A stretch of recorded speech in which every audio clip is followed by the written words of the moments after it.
था, तो आपने क्यों बुकिंग किया?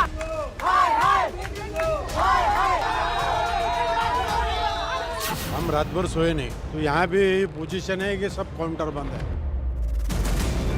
दूसरे लोग 50-50 हजार रुपए, 60-60 हजार रुपए टिकट मांग रहे हैं। आदमी मर जाएगा, कहाँ करेगा? 2 टिकट के 1-1 लाख रुपए बनेंगे। लावारिसों की तरह आप किसी शहर में नहीं छोड़ सकते हैं। मैं 2 मिनट पूछ रहा हूँ। इनको हम T2 पे पूछते हैं, तो वो बोलते T1 पे जाओ, T1 पे आते ये बोलते T2 पे जाओ। मैं आधे घंटे से यहाँ लाइन में खड़ी हूँ इनसे बात करने के लिए कि क्या स्टेटस है, कैंसिल है, डिले है। They are not responding. Orient Bell Tiles Studio से आप देख रहे हैं एबीपी न्यूज। गुड मॉर्निंग, नमस्कार, बहुत स्वागत है आपका। आप देख रहे हैं एबीपी न्यूज। आपके साथ मैं हूं जिया शर्मा और सुबह के 6 बजे का वक्त हो रहा है। आइए शुरुआत करेंगे एबीपी रिपोर्ट की बड़ी खबर के साथ। इंडिगो संकट पर इस वक्त की एक बड़ी खबर हम आपको बता दें। हालात सुधरने में अभी और वक्त लग सकता है। कई एयरपोर्ट्स पर अभी भी यात्रियों का हुजूम उमड़ा हुआ है, भारी भीड़ देखने को मिल रही है और 10 से 15 दिसंबर तक हालात सुधरने की उम्मीद है। यानी कि तब तक यात्रियों को परेशानी का सामना करना पड़ सकता है। जो यात्री पहले से ही टिकट बुक करा चुके हैं उनको खासतौर से ये जो परेशानी है वो आ सकती है। इंडिगो संकट पर अभी और भी वक्त लग सकता है। पिछले 2 दिनों की बात करें, हजारों की संख्या में यहां पर फ्लाइट्स कैंसिल हुई है और लाखों की संख्या में यात्रियों को इसका खामियाजा उठाना पड़ा है। 1-2 नहीं बल्कि कई एयरपोर्ट्स पर बड़ी संख्या में लोगों की भीड़ देखने को मिली, खासतौर से दिल्ली, मुंबई, बेंगलुरु, हैदराबाद, ये तमाम वो एयरपोर्ट्स, गोवा एयरपोर्ट जहां पर लोगों का गुस्सा फूटा। और ये कोई गुस्सा नाजायज नहीं, एकदम जायज गुस्सा, क्योंकि लोग कई सपने लिए, कई उम्मीदें लिए एयरपोर्ट पर पहुंचे, अपने गंतव्य तक पहुंचना चाहते थे, लेकिन इंडिगो की कहीं ना कहीं मनमानी और लापरवाही, एक बड़ी चूक, जिसकी वजह से फ्लाइट्स अपने वक्त पर उड़ान नहीं भर सकी, रद्द हो गई, जिसकी वजह से ऐसे हालात बन गए। अब ये अलग अलग तस्वीरें हम आपको दिखा रहे हैं। दिल्ली, मुंबई, बेंगलुरु, लखनऊ, जयपुर, गोवा, वाराणसी, रायपुर, पटना और चंडीगढ़ की तस्वीरें। ये तस्वीरें आप देख रहे हैं उन्हीं चमचमाते हुए एयरपोर्ट्स की तस्वीरें हैं जहां पर लोग पहुंचते हैं, बहुत सारी उम्मीदों के साथ अपनी फ्लाइट पकड़ने के लिए पहुंचते हैं, भारी भरकम किराया देते हैं, लेकिन उसके बावजूद भी मिला क्या लोगों को? सिर्फ और सिर्फ इंतजार, परेशानी, दिक्कतें, और ये भी तब जब लगातार बड़ी संख्या में यहां पर फ्लाइट्स कैंसिल हो रही है। कोई जानकारी यहां पर साझा नहीं की जा रही। इंडिगो ये कहता है कि आपकी फ्लाइट 1 घंटे डिले है, 2 घंटे डिले है। तब जब लोग वहां पर बैठे हुए इंतजार कर रहे हैं, अचानक से उनको यह मालूम पड़ता है कि उनकी फ्लाइट तो कैंसिल हो चुकी है, रद्द हो चुकी है। देखिए, इंडिगो एयरलाइंस में जिस तरह का संकट बरकरार है, उसके बाद इंडिगो पर अब कई सवाल उठने लगे हैं। सवाल लाजमी है, वो सवाल क्या है आपको हम बता देते हैं। देश भर में केवल इंडिगो की फ्लाइट्स ही क्यों थमी? ये सबसे बड़ा सवाल है, क्योंकि नियम तो सभी एयरलाइंस के लिए था। क्या इंडिगो एयरलाइंस अपनी मनमानी कर रही है? सवाल यह भी कि इंडिगो एयरलाइंस ने क्या जानबूझकर ये संकट खड़ा किया, इस संकट को पैदा किया जानबूझकर? इंडिगो ने नए नियमों को लेकर लापरवाही बरती। इंडिगो ने सिस्टम को ब्लैकमेल करने की क्या ये कोशिश की है? इंडिगो समस्या सुलझाने के बजाय आखिर बहाने क्यों बना रहा है? और इंडिगो एयरलाइंस नियम लागू करवाने में नाकाम साबित हुई, जबकि ये खुद एफडीटीएल के जो तमाम नियम सामने आए थे उसको लेकर पायलट एसोसिएशन ने कहा था कि 2 साल का समय था आपके पास, लेकिन उसके बावजूद भी आपने कोई बैकअप क्यों नहीं रखा? चेतावनी दी गई, इंडिगो ने पायलट और क्रू का सही अनुमान क्यों नहीं लगाया? इंडिगो ने संकट के बावजूद भी यात्रियों को अंधेरे में क्यों रखा? क्यों फ्लाइट की जो टिकट है बुक यहां पर की जा रही थी लगातार? एक और बड़ी खबर आपको हम बता रहे हैं। ऐसे में इंडिगो संकट पर लगातार एडवाइजरी भी जारी की जा रही है। तमाम सवाल यहां पर खड़े हो रहे हैं कि क्या इंडिगो एयरलाइंस अपनी मनमानी कर रही है? सवाल ये भी तमाम खड़े हो रहे हैं कि आखिर पहले से कोई बैकअप क्यों नहीं रखा गया, पहले इससे कोई तैयारियां क्यों नहीं रखी गई? हालांकि अब इंडिगो माफी भी मांग रहा है और ये भी कह रहा है कि हमको कुछ पल की, कुछ मिनटों की भी देरी यहां पर होती है तो हम उसको लेकर जवाबदेही तय करेंगे। साथ ही साथ रिपोर्ट भी यहां पर डीजीसीए को दी जाएगी, लेकिन अब 10 फरवरी तक की जो छूट है वो यहां पर मांगी गई है। ये सरकार ने छूट दे दी है, लेकिन दूसरी बात यह है कि क्या तब तक सब कुछ ठीक हो जाएगा? और 10 से 15 जो दिसंबर की बात सामने आ रही है, क्या तब तक हालात सुधर जाएंगे? ये सबसे बड़ा सवाल है। इस बीच एक और बड़ी खबर आपको हम बता दें, इंडिगो संकट पर दिल्ली एयरपोर्ट की एडवाइजरी जारी की गई है कि घर से निकलने से पहले फ्लाइट का स्टेटस आप देख ले एक बार, यात्री इसको तय कर ले कि आखिर उनकी फ्लाइट कितने बजे है, कहीं डिले तो नहीं है। जो पूरा स्टेटस है उसकी जानकारी यहां पर अपनी एयरलाइन से ले ले। इंडिगो की सेवाएं धीरे धीरे दोबारा शुरू हो रही हैं। आईजीआई एयरपोर्ट की तरफ से यह एडवाइजरी जारी की गई और अब धीरे धीरे स्थिति सामान्य होने लगी है। हालांकि जिन लोगों को पहुंचना था वो अपने गंतव्य तक नहीं पहुंच पाए और जो लोग अफोर्ड कर सकते थे वो 50 से 80 हजार रुपए देकर अपने गंतव्य तक जाने को मजबूर हुए हैं। और जो लोग इस चीज को अफोर्ड नहीं कर पाए, क्योंकि आम हो या फिर खास दिक्कतों का सामना सभी को करना पड़ा है, ऐसे में आईजीआई एयरपोर्ट की तरफ से यह एडवाइजरी जारी की गई है कि अगर आप भी यात्री हैं और आप अपना प्लान कर रहे हैं यात्रा का, आपकी फ्लाइट बुक है, तो उसका पहले स्टेटस आप चेक कर लें कि आपकी फ्लाइट कहीं डिले तो नहीं है, कैंसिल तो नहीं है। जो भी एयरलाइन से आपने ये फ्लाइट बुक की है उस एयरलाइन से आप इसका स्टेटस चेक कर लें। हालांकि अभी तक जो दिक्कतें हैं वो इंडिगो एयरलाइंस की ही सामने आई है और यही वजह है कि दूसरी एयरलाइंस ने अपने दामों को अचानक से बढ़ा दिया। ये दाम आसमान छूते हुए नजर आए।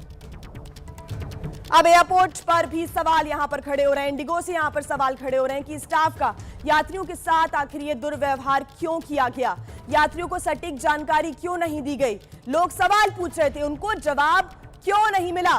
खराब कस्टमर सर्विस से यात्रियों को परेशानी यहां पर झेलनी पड़ी।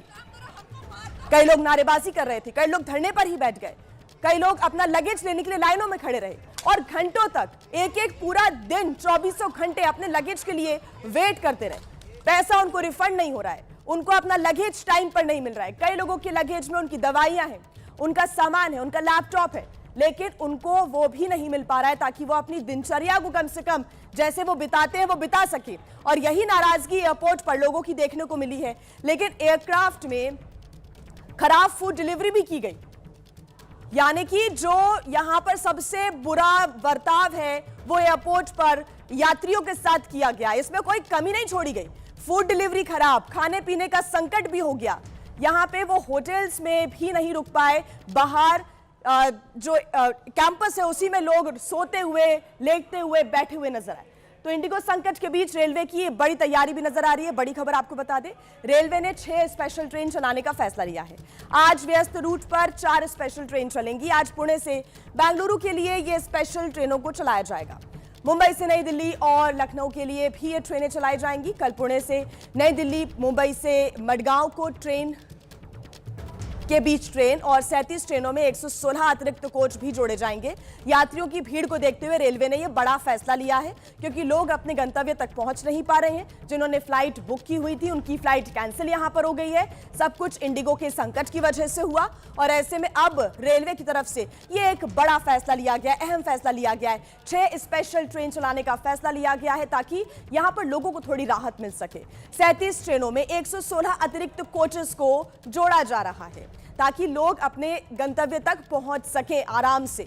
ऐसे में जो भी अब फ्लाइट की टिकट बुक करा चुके थे, उनकी फ्लाइट कैंसिल हो गई है, तो रेलवे ने ये एक बड़ा अहम फैसला लिया है 6 स्पेशल ट्रेन चलाने का। तो देखिए, इंडिगो एक बड़ी जो आफत है वो लेकर आया, रेलवे राहत को आगे लाया है। ऐसे में 6 स्पेशल ट्रेन चलाने का फैसला हुआ है। 37 ट्रेनों में 116 अतिरिक्त कोच यहां पर लगाने की बात सामने आ रही है।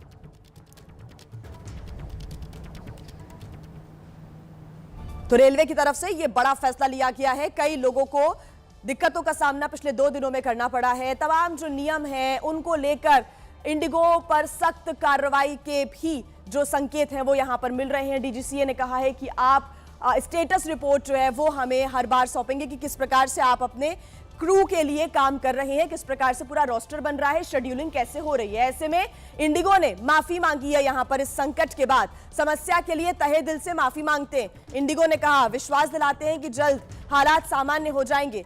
हमारे सामने एक गंभीर परिचालन संकट आया है। यह संकट रातों रात दूर नहीं हो सकता, इंडिगो का ऐसा कहना है। लेकिन संकट आया भी रातों रात ही है। लोग सुबह सुबह जब अपने फ्लाइट के लिए एयरपोर्ट पर पहुंचे तो यह मालूम चलता है कि फ्लाइट तो कैंसिल हो गई है। लेकिन अब इंडिगो ने माफी मांगी है कि यह समस्या एक रात में सॉल्व नहीं हो सकती। एक माफीनामा जरूर यहां पर दे दिया गया है, लेकिन आप खुद सोचिए, पिछले 2 से 3 दिनों से जो यात्री परेशान हो रहे हैं उनका क्या। Given the size, scale and complexity of our operation, it will take some time to return to a full normal situation, which we do anticipate between the 10th and the 15th of December. तो Indigo के CEO हैं, उनका कहना है कि 10 से 15 दिसंबर तक हालात सामान्य हो सकते हैं। ये उम्मीद वो जता रहे हैं, ये भरोसा वो दिला रहे हैं, माफी मांग रहे हैं कि जो भी लोगों को असुविधा हुई है, जो भी इनकन्वीनियंस हुआ है, उसके लिए हम माफी मांगते हैं। इंडिगो की तरफ से भी ये पूरा जो लेटर है वो भी सामने आया। लेकिन क्या माफी मांगने से सब कुछ ठीक हो जाएगा?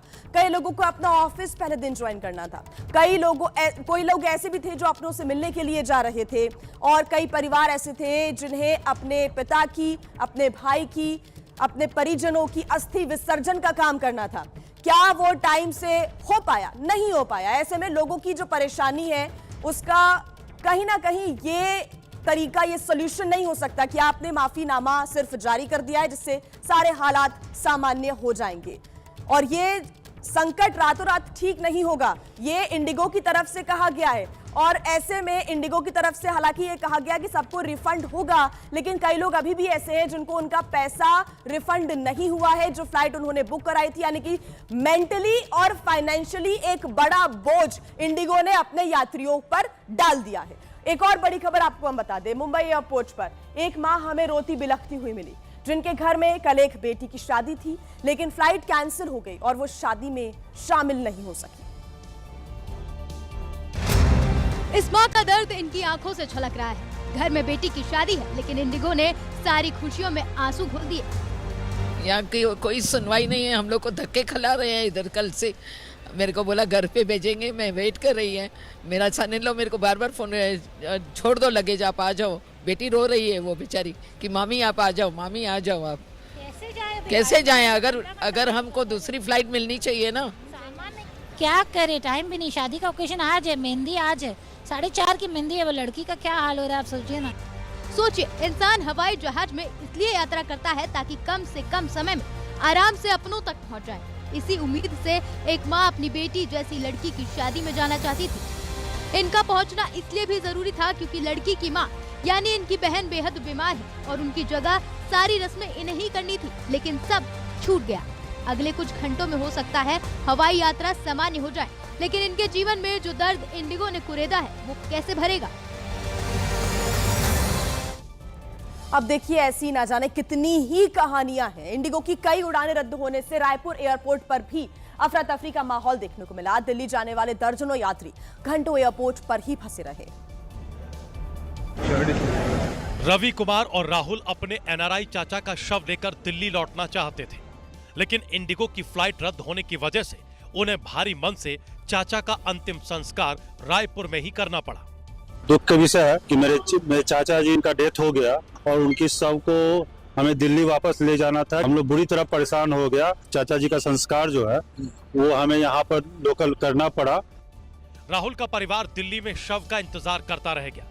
दोनों भाइयों को रायपुर लौटना है, लेकिन इंडिगो की तरफ से कोई रिस्पॉन्स ही नहीं मिल रहा है। कस्टमर केयर पे बात करने की कोशिश ही नहीं, मतलब कनेक्ट ही नहीं हो रहा है। नेट पे भी इंफॉर्मेशन सही से नहीं आ रहा है, क्योंकि इंडिगो फोन लग ही नहीं रहा है। तो हमारे सारे रिश्तेदार हमारा वेट कर रहे थे बेसिकली। यही नहीं, अबू धाबी में नौकरी करने वाले प्रियरंजन प्रसाद भी रायपुर में ही फंसे रह गए। उन्हें दिल्ली से अबू धाबी के लिए फ्लाइट पकड़नी थी। उनका कहना है कि अगर वो टाइम से नहीं पहुंचे तो नौकरी जा सकती है। मेरा जॉब का प्रेशर है कि मुझे कैसे भी ज्वाइन करना जल्दी, लेकिन मुझे समझ में नहीं आ रहा है कि मैं क्या करूं। कल तक सारा फ्लाइट कैंसिल दिखा रहा है एक्चुअली। देखिए, देश में हवाई सफर पर हाहाकार मचा हुआ है और अब तक हजारों फ्लाइट्स ग्राउंडेड हो चुकी हैं। हजारों यात्री एयरपोर्ट पर फंसे हुए हैं, आक्रोशित हैं, रो रहे हैं, मायूस हैं, गुस्सा कर रहे हैं, चीख रहे हैं। एयरपोर्ट कर्मचारियों पर अपनी भड़ास निकाल रहे हैं क्योंकि देश भर में इंडिगो की ज्यादातर उड़ानें या तो रद्द हो गई हैं या फिर रीशेड्यूल हो गई हैं। 2 से 3 दिन तक आप देखिए, ये जो फ्लाइट्स हैं उनको डिले कर दिया गया है। एयरपोर्ट की हालत रेलवे स्टेशन से भी बदतर हो चुकी है। आखिर क्यों ऐसा हुआ? ऐसे हाल आखिर बने क्यों? आपको हम पूरी जानकारी दे देते हैं, हर एक तस्वीर आप तक पहुंचाएंगे। आपको यह भी बताएंगे कि इस समस्या पर सरकार ने क्या कुछ कहा है, क्या कुछ किया है। लेकिन आप सोचिए, सिर्फ 1000 से ज्यादा फ्लाइट्स ने उड़ान नहीं भरी, फिर चाहे दिल्ली हो, मुंबई हो, बेंगलुरु हो या फिर हैदराबाद हो या फिर कोलकाता, चेन्नई, गोवा, भोपाल, श्रीनगर के अलावा पुणे और लखनऊ भी इन एयरपोर्ट्स में शामिल है। इन सभी स्थानों पर इंडिगो की ज्यादातर फ्लाइट्स ने उड़ान नहीं भरी है और इसकी वजह से हजारों की संख्या में यात्रियों को परेशानी हुई है। सबसे पहले आपको दर्द और परेशानियों में लिपटी हुई कुछ तस्वीरें हम दिखा देते हैं।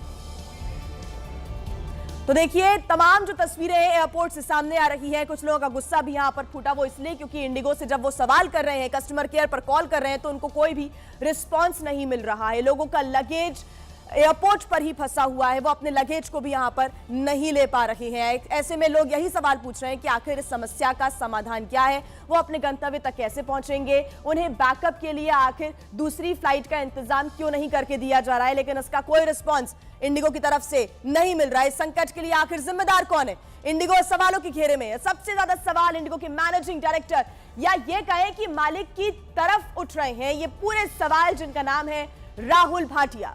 इंडिगो ने सिस्टम हिला दिया, सवालों में राहुल भाटिया अब घिरते हुए आ रहे हैं नजर। इंडिगो के मैनेजिंग डायरेक्टर राकेश गंगवाल संग मिलकर 2006 में उन्होंने इंडिगो बनाई। उधार के जहाजों से उन्होंने शुरुआत की इस पूरी कंपनी की। 2012 तक सबसे बड़ी एयरलाइन ये बन गई और 2019 में राकेश गंगवाल के साथ विवाद के बाद राकेश ने कंपनी में बोर्ड मेंबर का पद छोड़ दिया। 73,000 करोड़ रुपए की नेट वर्थ इस एयरलाइन की है और एविएशन का काम 60% होता है इंडिया के अंदर सिर्फ और सिर्फ इंडिगो की तरफ से। ऐसे में इंडिगो पर संकट बरकरार हुआ, आया छाया। ऐसे में तमाम यात्रियों को इसी वजह से तमाम दिक्कतों का सामना करना पड़ा। लेकिन अभी भी सबसे बड़ा सवाल कि उन परेशानियों का जिम्मेदार आखिर कौन है। बड़ी खबर आपको बता दें दिल्ली से, जहां के संगम विहार इलाके में उस वक्त सनसनी फैल गई जब कूड़े के मामूली से विवाद में एक चाचा ने अपने ही भतीजे की हत्या कर दी। दरअसल कूड़े को लेकर दो परिवारों के बीच आपस में झगड़ा होने लगा। विवाद इतना ज्यादा बढ़ गया कि चाचा ने अपने बेटे के साथ मिलकर भतीजे की चाकुओं से गोदकर हत्या कर दी। पुलिस अब पूरे मामले की जांच पड़ताल में जुटी हुई है, लेकिन परिजनों में कोहराम मचा हुआ है। चाचा पर अपने बेटों के साथ हत्या करने का आरोप है।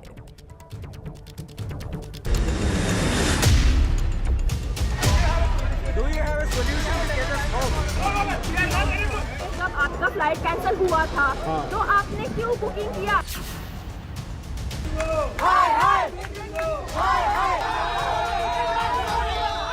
हम रात भर सोए नहीं, तो यहाँ भी पोजीशन है कि सब काउंटर बंद है। दूसरे लोग 50-50 हजार रुपए, 60-60 हजार रुपए टिकट मांग रहे हैं। आदमी मर जाएगा, कहाँ करेगा? 2 टिकट के 1-1 लाख रुपए बनेंगे। लावारिसों की तरह आप किसी शहर में नहीं छोड़ सकते हैं। मैं 2 मिनट से पूछ रहा हूँ। इनको हम T2 पे पूछते हैं, वो बोलते T1 पे जाओ। T1 पे आते ये बोलते T2 पे जाओ। मैं आधे घंटे से यहाँ लाइन में खड़ी हूँ इनसे बात करने के लिए कि क्या स्टेटस है, कैंसिल है, डिले है। They are not responding.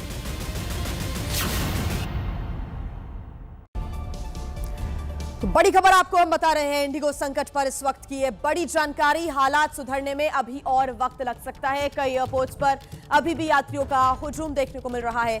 10 से 15 दिसंबर तक हालात सुधरने की उम्मीद यहां पर व्यक्त की जा रही है। एयरपोर्ट के ही बाहर कई लोगों की भारी भीड़ है और अलग अलग शहरों के ये एयरपोर्ट आप देख रहे हैं। दिल्ली, मुंबई, बैंगलोर, लखनऊ, जयपुर, चंडीगढ़, पटना, रायपुर, वाराणसी और गोवा के एयरपोर्ट, यहां पर भारी भीड़ इस वक्त देखने को मिल रही है। लोगों का गुस्सा है, लोगों के कई सवाल हैं जिसका जवाब लोगों को नहीं मिल पा रहा है। भारी मुनाफा कमाने वाली इंडिगो लोगों के साथ इतनी बड़ी जो दिक्कतों का सामना लोग कर रहे हैं, इतनी बड़ी लापरवाही और चूक की वजह से यहां पर यात्रियों को परेशान होना पड़ रहा है। दरअसल डीजीसीए ने FTTL के कुछ नियम बदले थे जिनको बहाना बनाकर इंडिगो ने शुरुआत में अपनी नाकामी से पल्ला झाड़ लिया था। ये नियम क्या थे वो हम आपको समझा देते हैं। दरअसल सबसे पहला बदलाव जो इन नियमों के तहत किया गया था वो ये कि साप्ताहिक आराम में इसमें बदलाव किया जाएगा। पुराने नियम के अनुसार क्रू मेंबर्स की थकान को देखते हुए हर हफ्ते 36 घंटे आराम जरूरी था, लेकिन नए नियमों के अनुसार इसे हर हफ्ते 48 घंटे आराम करना जरूरी कर दिया गया था। और इस नियम के हिसाब से इंडिगो ने नए स्टाफ की भर्ती नहीं की, उसका खामियाजा इस वक्त पूरा देश भुगत रहा है। दूसरा नियम क्या था वो भी आपको बता दें। नाइट ड्यूटी को लेकर यह दूसरा नियम था। पुराना नियम था कि रात 12 बजे से सुबह 5 बजे तक नाइट ड्यूटी रहेगी, लेकिन नए नियम में इसे सुबह 6 बजे तक कर दिया गया था, यानी कि 1 घंटा नाइट ड्यूटी बढ़ा दी गई थी। इसके अलावा तीसरा नियम था कि रात में लैंडिंग की इजाजत का। पहले 6 बार लैंडिंग की इजाजत होती थी, लेकिन नए नियम में सिर्फ 2 बार ही लैंडिंग की इजाजत दी गई थी। पहले जहां पर पायलट दिन में अधिकतम 10 घंटे और रात में 13 घंटे अपना प्लेन उड़ा सकते थे, लेकिन उस नियम को बदलकर डीजीसीए ने दिन में 8 घंटे और रात में अधिकतम 10 घंटे इसको कर दिया था। ये नियम पायलट को आराम देने के लिहाज से लागू किए गए थे। ऐसा भी नहीं है कि डीजीसीए ने नए नियमों को अचानक से एयरलाइंस पर थोप दिया था, बल्कि इन नियमों को बकायदा चरणबद्ध तरीके से, यानी कि फेज बाय वाइज फेज इसको लागू किया गया था। पहले चरण में बदलाव जुलाई 2025 से हुए थे, दूसरे चरण में नवंबर से इन बदलावों को लागू किया गया था। लेकिन यहीं से इंडिगो ने नियमों के तहत प्लानिंग के बजाय नई व्यवस्था को ठेंगा दिखा दिया और उसका अंजाम हम सबको, पूरे देश को इस वक्त भुगतना पड़ रहा है। तो इंडिगो की लापरवाही पर अब शिकंजा भी शुरू हो गया है। डीजीसीए ने सवाल भी उठाए हैं और कार्रवाई भी यहां पर की जा रही है। डीजीसीए ने सवाल उठाया कि आखिर इंडिगो ने नए एफडीटीएल नियमों के हिसाब से प्लानिंग क्यों नहीं की, जबकि पूरा समय दिया गया। फिर प्लानिंग में आखिर देरी क्यों हुई, क्यों प्लान बन नहीं पाया? इसके साथ ही फिलहाल डीजीसीए ने इंडिगो पर लापरवाही के शक की जांच के लिए 4 सदस्यीय टीम गठित कर दी है, जो कि जांच करेगी, क्योंकि डीजीसीए का ऐसा दावा है कि इंडिगो को बार-बार चेतावनी दी गई थी, उसके बावजूद भी एयरलाइन ने बैकअप तैयार नहीं किया। ऐसे में कई ऐसे सवाल हैं, कई पहलू हैं जिनको ध्यान में रखते हुए जांच कमेटी 15 दिनों में अपनी रिपोर्ट सौंपेगी। डीजीसीए ने इंडिगो को कटघरे में रखते हुए ये सवाल भी उठाया है कि आखिर कंपनी ने पायलट और क्रू का सही अनुमान क्यों नहीं लगाया।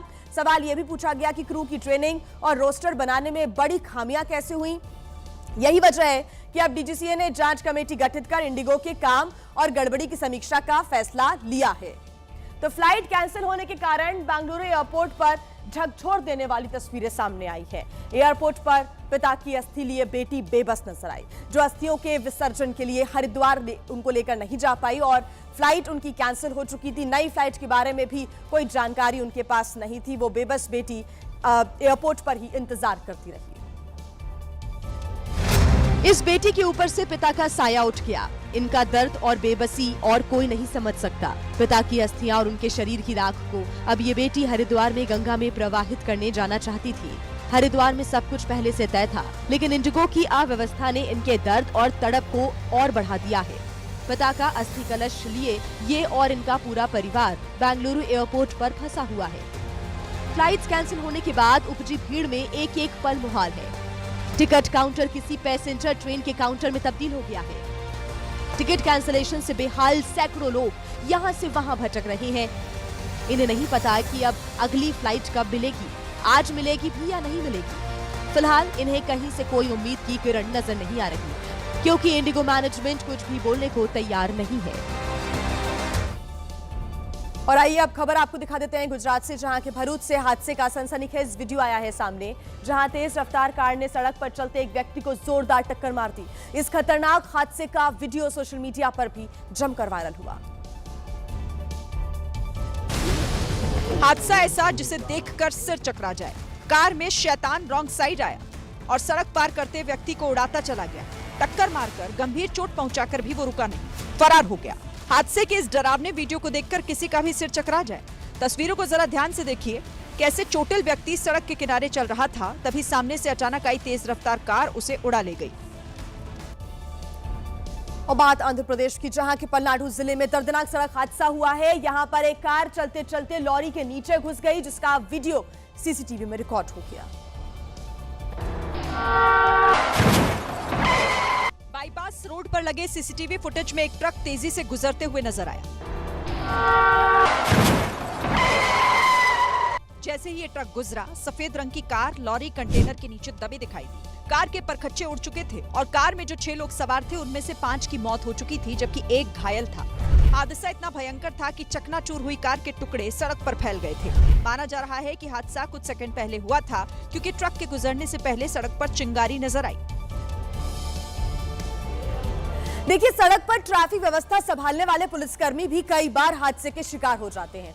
उत्तर प्रदेश के हरदोई से भी एक ऐसा ही वीडियो सामने आया, जहां पर ट्रक ने पुलिस वाले को टक्कर मार दी। चौकी इंचार्ज बासु कुमार सिंह सड़क पर खड़े होकर जाम खुलवा रहे थे। गाड़ियां उनके आसपास से गुजर रही थी, तभी एक ट्रक आया और चौकी इंचार्ज को टक्कर मार दी। टक्कर लगने के बाद भी ट्रक वाला नहीं रुका और आगे बढ़ता चला गया। गनीमत रही कि टक्कर लगने के बाद चौकी इंचार्ज दूर जाकर गिरे और ट्रक उनके बगल से निकल गया। हादसा होते ही बाकी पुलिसकर्मियों ने दौड़ाकर ट्रक वाले को पकड़ा। ट्रक वाले का कहना है कि वो चौकी इंचार्ज को देख नहीं पाया था, जिसके चलते हादसा हो गया। बाद में पुलिस ने 20,000 रुपए का चालान काटा और ट्रक ड्राइवर को छोड़ दिया। और आइए बात करते कर्नाटक की, जहां की कुक्के सुब्रमण्य मंदिर में हाथी का जलाभिषेक करने की परंपरा है और शुक्रवार को श्रद्धालु हाथी का जलाभिषेक कर रहे थे, लेकिन तभी हाथी को गुस्सा आ गया। हाथी को गुस्सा श्रद्धालुओं पर नहीं बल्कि उस गार्ड पर आया जो हाथी और श्रद्धालुओं के बीच में खड़ा था। हाथी ने अपनी सूंड से सुरक्षाकर्मी का गला दबाया और उसे पानी में पटक दिया। दरअसल ये गार्ड श्रद्धालुओं की सुरक्षा में लगा था और उन्हें हाथी से दूर रहने को कह रहा था। तभी हाथी को गुस्सा आया और उसने गार्ड को पटक दिया। अब सोशल मीडिया पर लोग तरह तरह की बात लिख रहे हैं। कोई कह रहा है कि ये गार्ड हाथी और श्रद्धालुओं के बीच बाधा बन रहा है, जिसके चलते हाथी ने ऐसा किया। तो किसी ने जान हथेली पर रखकर ड्यूटी निभाने वाले गार्ड की तारीफ भी की। देखिए, पाकिस्तान में गली गली में गधों का होना बहुत आम बात है, क्योंकि गधों की जनसंख्या के मामले में पाकिस्तान विश्व में तीसरे स्थान पर है। लेकिन इस बार एक गधा संसद भवन के अंदर ही घुस गया। जब संसद के रेड कारपेट पर ये गधा दौड़ा, वहाँ बैठे सांसद भी हैरान रह गए। संसद भवन के अंदर गधा ऐसे दौड़ रहा था मानो सांसदों के साथ उसकी रेस लगी हो। दौड़ते हुए गधे ने पहले कुर्सी में टक्कर मारी, फिर कुछ लोगों को धक्का देकर नीचे गिराया और सीधे टेबल पर लगे माइक के पास पहुँच गया, मानो वो संसद में अपनी आवाज उठाना चाहता हो। अरे ये तो पटवारी आ गया। गधे को अपने बीच देख पाकिस्तानी सांसद बहुत खुश हुए, ठहाके लगाने लगे। अरे ये तो पटवारी आ गया। अब इस वीडियो को लेकर दुनिया भर में पाकिस्तान का फिर से मजाक उड़ रहा है। कोई कह रहा है ये गधा भागते हुए अपनों के बीच आ गया, तो कोई कह रहा है कि पाकिस्तान की संसद में अब तक के सबसे बुद्धिमान शख्स की एंट्री हो गई। यूपी के मुरादाबाद में बीमा क्लेम के लालच में एक पिता ने अपने ही बेटे की हत्या करा दी। बेटे के मर्डर के लिए इस कलयुगी बाप ने बकायदा 3.5 लाख रुपए की सुपारी भी दी थी। हत्या करने के बाद पूरी वारदात को एक्सीडेंट की शक्ल देने के लिए युवक की लाश को मुरादाबाद में सड़क किनारे फेंक दिया।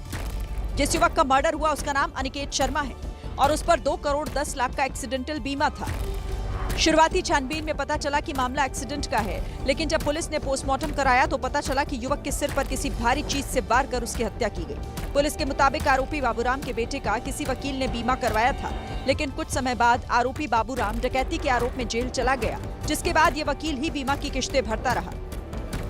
जब बाबूराम जेल से छूटकर आया तो वकील अवधेश ने बेटे को मारने का दबाव बनाया, जिसके बाद षड्यंत्र के तहत इस पूरे वारदात को अंजाम दिया गया।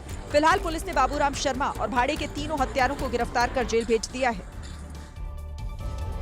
देखिए, जैसे जैसे पुलिस की जांच आगे बढ़ रही है, वैसे वैसे सोनीपत की साइको किलर पूनम की मुश्किलें बढ़ती जा रही हैं। पुलिस ने अब पति नवीन की शिकायत पर 2 मासूमों की हत्या का मुकदमा दर्ज करा दिया है। सोनीपत की साइको किलर ने 12 जनवरी 2023 को अपने बेटे शुभम और अपनी नंद की बेटी इशिका को मौत के घाट उतार दिया था। पूनम ने दोनों बच्चों को पानी की हौद में डुबाकर मारा था, जिसकी शिकायत अब पति नवीन ने पुलिस से की है। ये तो जब हम पूछताछ करेंगे इससे, इसकी मेंटलिटी हम तो एक स्पेशल साइकेट्रिस्ट को भी साथ में रखेंगे और गहनता से पूछताछ पे ही सामने आएगा कि इनकी क्या मेंटलिटी थी। पुलिस अब आरोपी पूनम को प्रोडक्शन वारंट पर लेकर आएगी और उससे पूछताछ करेगी, क्योंकि शुभम और इशिका की हत्या भावट गांव में हुई थी, लिहाजा मुकदमा वहीं दर्ज किया गया है। उत्तर प्रदेश के मेरठ में मर्डर का सनसनीखेज मामला सामने आया है। यहां पर कुछ लोगों ने मां के सामने ही उसके बेटे की गोली मारकर हत्या कर दी। आरोप जीजा और उसके दोस्तों पर लगा है। केशव 2 बहनों का इकलौता भाई था और LLB की पढ़ाई कर वकील बनने का सपना देख रहा था। आज ही उसकी पहली परीक्षा थी, लेकिन उससे पहले ही हत्यारों ने उसे मौत की नींद सुला दिया।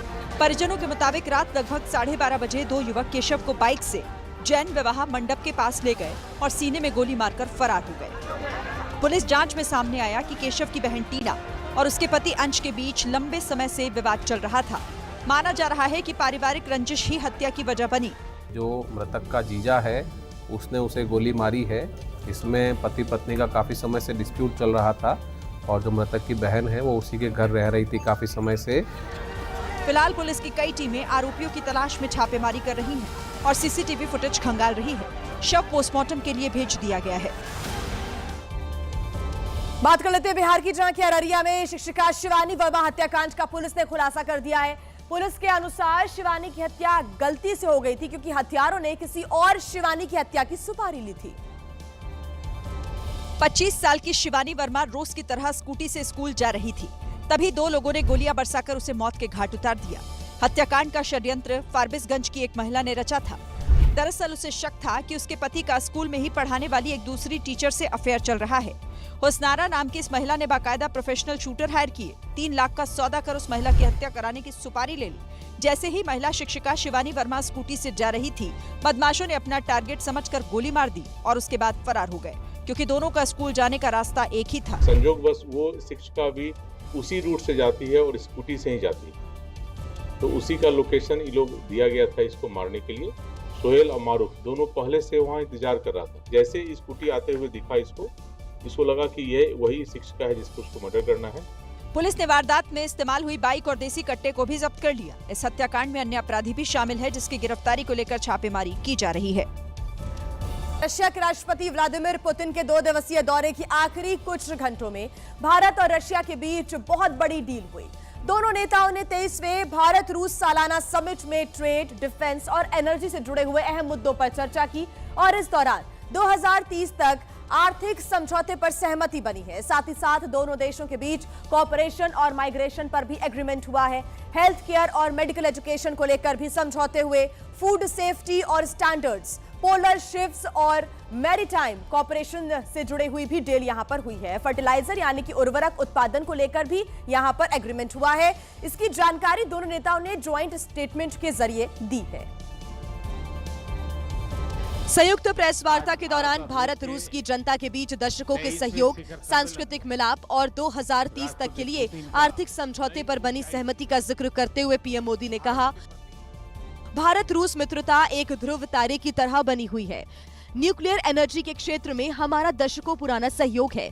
दोनों पक्ष साथ मिलकर यूरिया उत्पादन के प्रयास कर रहे हैं।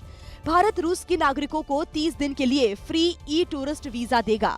मोदी ने कहा, आने वाले समय में ये दोस्ती हमें ग्लोबल चैलेंज के लिए शक्ति देगी।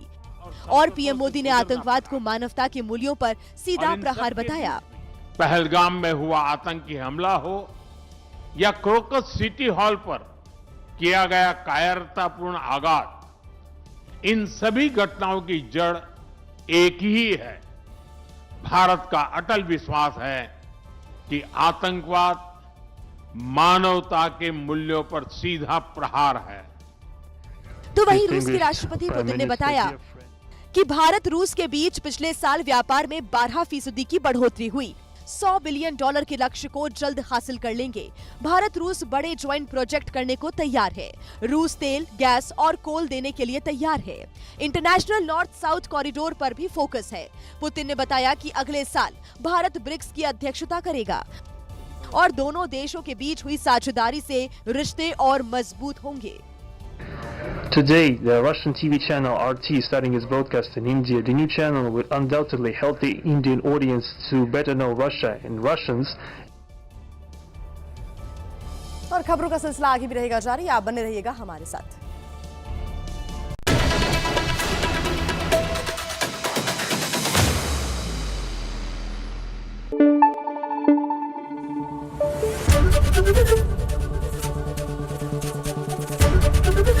ABP न्यूज आपको रखे आगे।